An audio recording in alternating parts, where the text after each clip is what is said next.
You, me, and another guy have a business, and So this is our business. We're not working for somebody. well, we are working for somebody, but It's our division. yeah, I mean, they need us worse than we need them. Okay. We're working for a company because we don't own the company. Yep. But we are the company. Yep.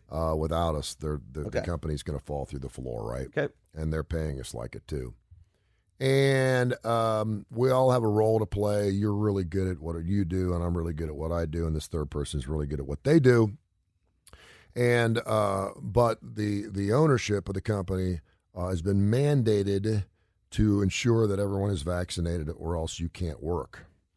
And that one person is going on, and you're like, okay, that's no problem. You're vaccinated. I'm vaccinated. No problem. Well, that third person is like, I'm not getting vaccinated. And you're like, dude, You're right. we need all three of us here to be the best. And based on what you're doing, because you're doing things I can't do. Mm-hmm. Maybe you do technology or whatever. You're the engineer. Without you, I'm going to be missing out. Not only on being salesman of the year at the end of the year, but I'm also going to be missing out on a ton of revenue. Oh, and you're the same way, right? It directly affects you. In a lot of workplaces, you may end up getting more work because someone can't work or chooses not to work, and they're firing, and we're seeing that from the healthcare standpoint, teachers and everything else, and everyone's working longer hours because there's not many. But in this particular case, I'm going to have to work harder. I'm going to have to be better at what I do, and maybe not put more hours in, but I'm going to have to be better at what I do because I know I'm going to have to learn some things that you do and do those things. That's what's happening with the Brooklyn Nets right now. Yeah. Kyrie Irving, who is a really interesting bear, missed a lot of last year because of personal issues, and a lot of people are like, listen, I'm employing you, I'm paying you to work, and if you're not at work, then you're not getting paid. Well, that's what the Nets have now said they're going to do with Kyrie. Because of the home mandates, that's 41 home games and 2 at the Garden against the Knicks, he can miss up to those 43 games, which really sucks because if you're a season ticket holder, you're never going to see Kyrie. Right. He is going to lose 381,181 games per missed game.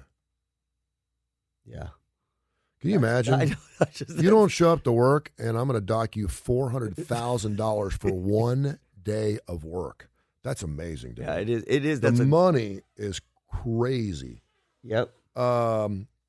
And so James Harden, who was also banged up last year, and of course Durant is the third piece in this, said he's not upset with Kyrie for his continued absence, and he isn't publicly calling him out to get vaccinated, but the Nets superstar wouldn't deny the obvious either. Not having Irving for up to 43 games would limit the NBA's favorites' extremely high ceiling. Yeah. If he's not on the court, it would hurt us. He's one of our best players and one of our best leaders.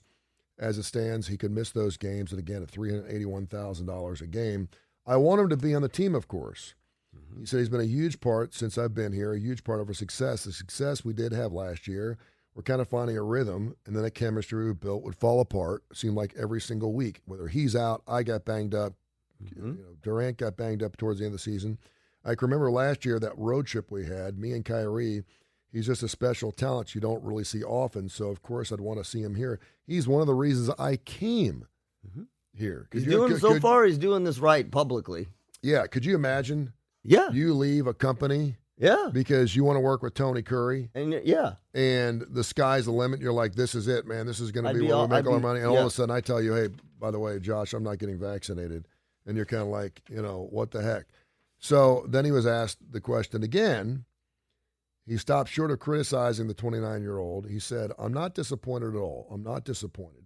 He said, Kai believes in what he believes in. His family's behind him, and we're behind him. That's all there is to say about it.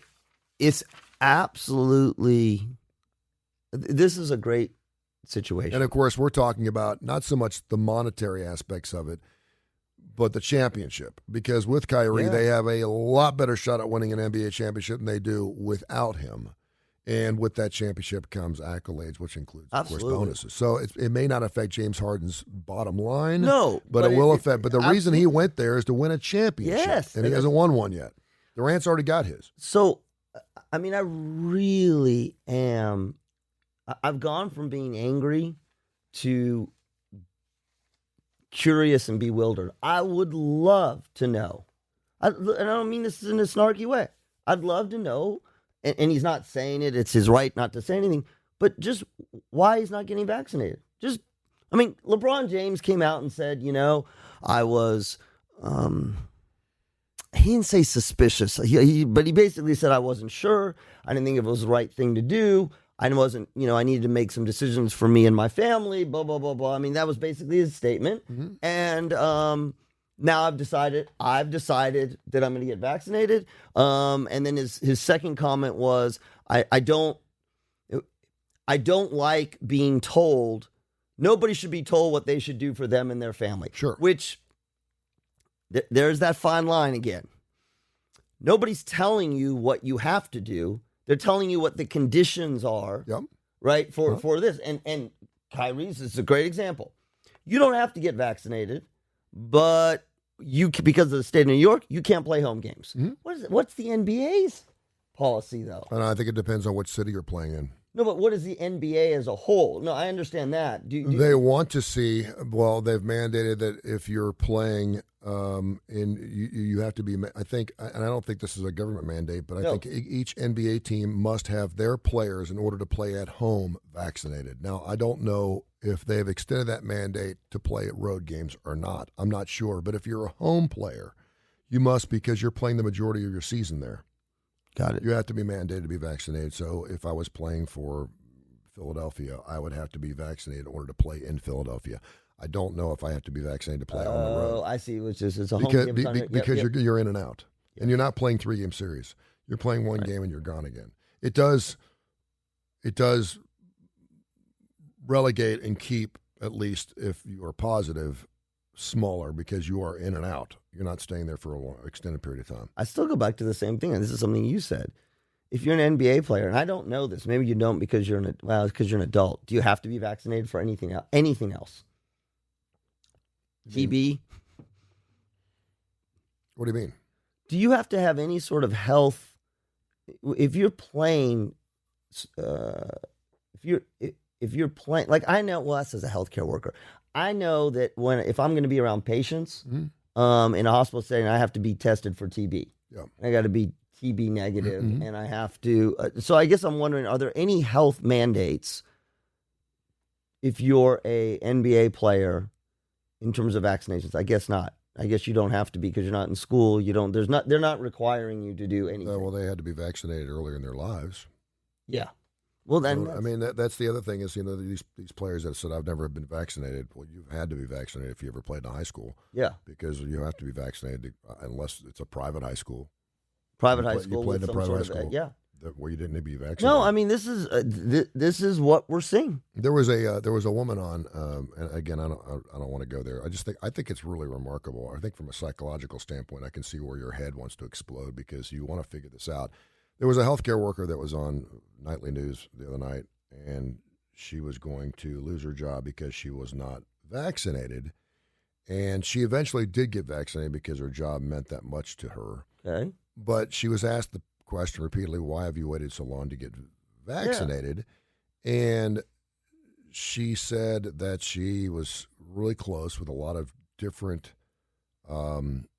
medical people, professionals that she had read things up on, and she did go to the internet and find some things, and she just believed that it was worth to wait as long as she possibly could before she finally had to do it.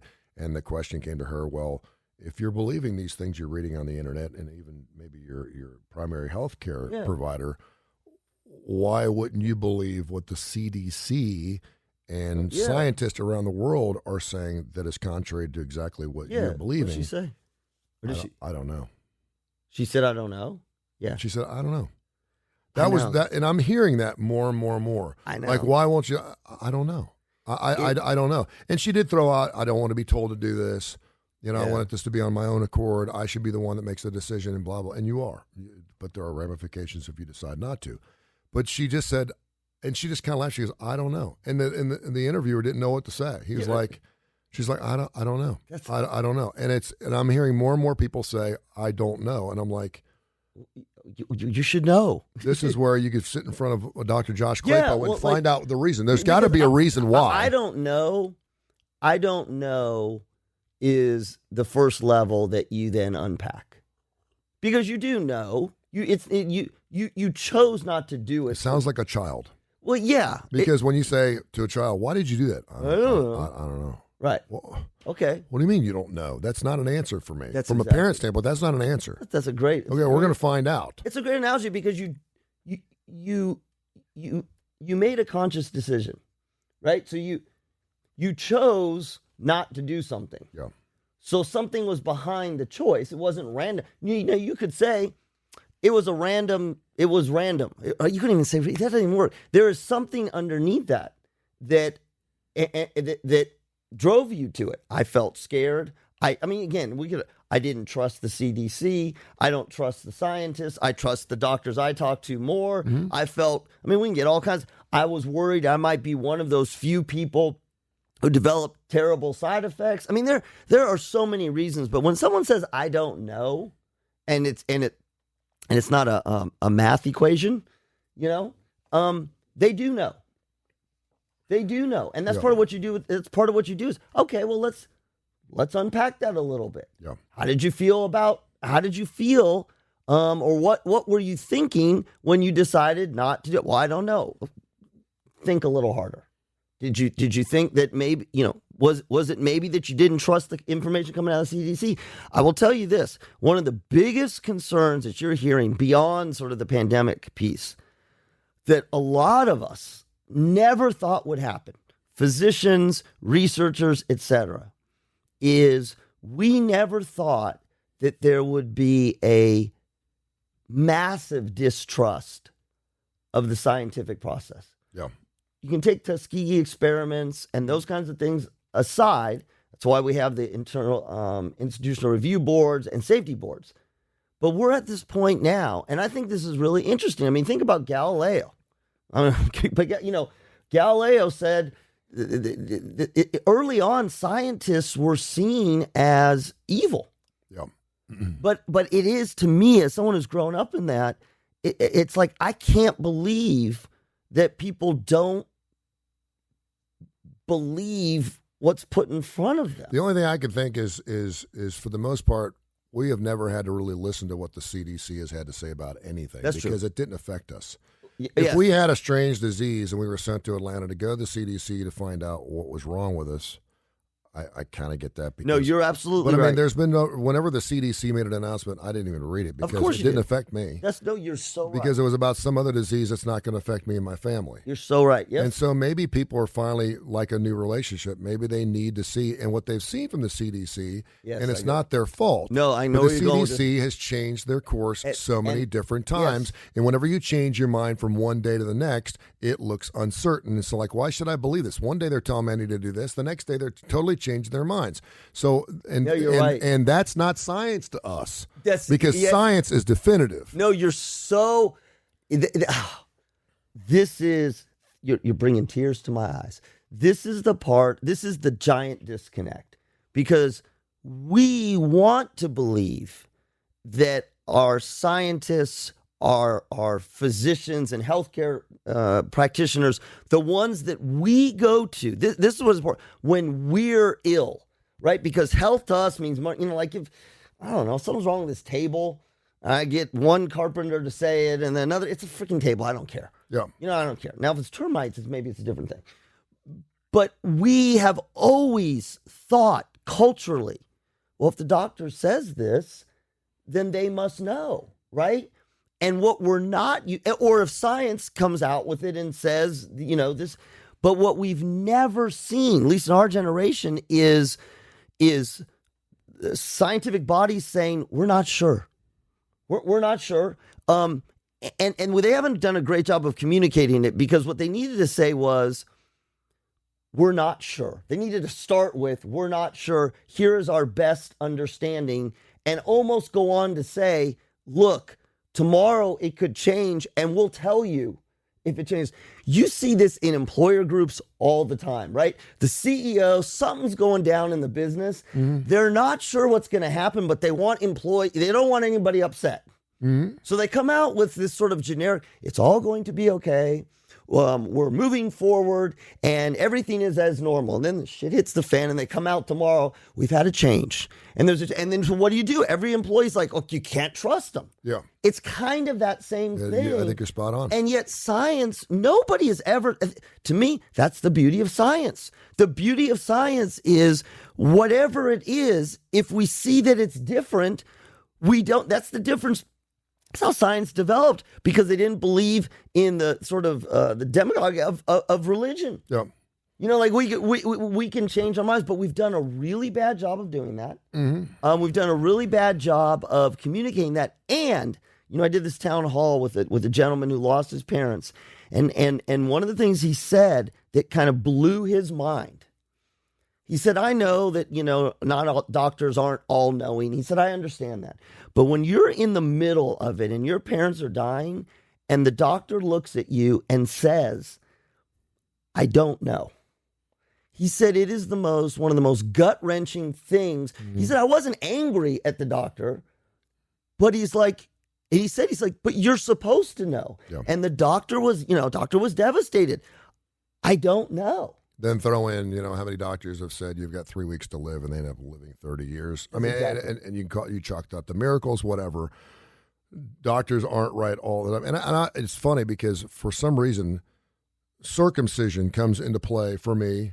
What? Only because it is so debated on whether it's I've gone to several different doctors. My sons aren't circumcised. They're from Guatemala. I've had doctors say they should be circumcised. It's cleaner. They're going to have a better shot at not getting certain types of diseases to keep it clean, blah, blah, blah. And I've had other doctors go the total different way, or breastfeeding. Yes. Breastfeeding is another one that is, I'm breastfeeding. There's no doubt I know it's better for my baby, and I'm always going to breastfeed. And there's other people saying there's no reason to breastfeed. Look, I didn't breastfeed my kids, and they turned out great. And again, I'm just trying to figure out an analogy of another thing where doctors are split, and the doctors aren't really split on the vaccination standpoint, but there are some. It only takes a couple that are renowned and well-known to say, I'd wait, or I really don't believe in this, to really throw everything off kilter. That's the part that's so interesting about this. And we've had scientists that have come out and said they didn't believe in the vaccine, and that really throws us off because we're like, wait a minute, a scientist, you're a scientist. But again, you know, do your critical thinking, do critical journalism, right? Critical journalism. You're looking for multiple sources. I'm an odds guy. Yeah, I'm an odds guy. I'm gonna take my best shot, my best odds. And there was a pregnant woman on the other day, and they were asking her whether she was going to be vaccinated or not. And now the CDC is telling pregnant women, get vaccinated, because if you get sick, you have a chance. And we know now that more women who are pregnant who have not been vaccinated have had stillborns or lost their children because of COVID, as opposed to the numbers we know of women who have been vaccinated and are healthy. It's already hell going through 9 months having a child. Could you imagine having COVID-19 and being in ICU with a baby? How scary is that? So you got to do the pros and cons and look which is best for your situation. Yeah. You know, I've told you this all the time. I swear you should do a medical show. You should, because almost everything we do in health and in science, and in fact the way it's reported, it's all probability. Like it is not, with the exception of certain basic sciences and physics, it's all probability. This is the odds ratio, or these are the odds that if this happens, this happens. Mm-hmm. This is the odds that if you're pregnant and you get vaccinated, that you'll be sick. Yeah. Right? And what we know as humans is we have a super hard time. And this is what I was saying. It's like those of us who can't understand gambling. I mean, we understand gambling. We don't understand the odds ratio, 6-1, because we don't do good with uncertainty and trying to latch on to uncertainty in any sort of quantitative way. Mm-hmm. If you're a gambler, you can cite it all day long. What are the odds? And what's a safe bet, or a safer bet? Yeah, the safest, yeah. That's it. That's exactly. And if you think about it, nobody wants to think that healthcare is that way. Yeah. Oh my God, are you kidding me? Yeah. I mean, the CDC is saying, well, there's a chance. But even an Appalachian State can beat Michigan once in a while. And that's what some people are hanging their false hopes on. It's interesting because That is I true. think people that go through cancer get this all the time. Yes. Because when you go and you've been diagnosed with some type of life-threatening cancer, that's where you are going to see multiple different doctors and the best road. And then now there's cancer centers of whatever. There's St. Jude's Hospital, which is fantastic. There's all these different, okay, here's what we think is going to be the best way. We're going to do chemo this, and you're going to get super sick and da-da-da. And even then, we don't know if it's going to come back. That's right. Then you got a doctor saying, well, I think the best way to go is to go in and cut it out. But it could grow back. And then based on your age, you may say it may be best just not because it's going to deter your life way of living. And at the age of 75, maybe you're better off just to let it take its course and just live your life out. So you're getting these because we do want definitive. Here's what we need to do. Right. What am I going to do with my toe? You're going to put stitches on it. You're going to put super glue on it, or you could just bandage it up and let it go and it'll grow back. Right. Exactly. Which is what you're going to do because you're a man. You're not going to have stitches. I'm not going to allow you to do it. I thought about it. If you're not bleeding out, you're fine. Okay. But that's exactly. And I got super glue here. That's exactly it. So I get that. I mean I get that. But the CDC thing is very interesting because for the most part I've heard the words. That's a great point. We've never paid attention to the CDC. We've never had to. We've never had to. Anything that went to the CDC was like not our problem. It was a third world problem. That's right. Have you ever visited CDC? I have actually. Did you have your car searched? Yes. Mm-hmm. That's some scary shit. Yeah. When I was in Atlanta for the Olympics, we actually went through a CDC thing. It was really cool. Absolutely. You have to wash your hands a lot. Man, dude, I walked through the CDC. There's the floor where they keep all the deadly viruses. Oh yeah. And I just kept thinking because we walked in the bottom. We were getting we actually had a meeting with folks from the CDC, and that was the first thing I asked. You know me. I'm like, oh, this is great. Where do they keep the deadly viruses? I always want to know. And they're like, well, that's on the 6th floor. And I remember thinking the entire time, what if it's going through the vents? What if it's going through the vents? Yeah.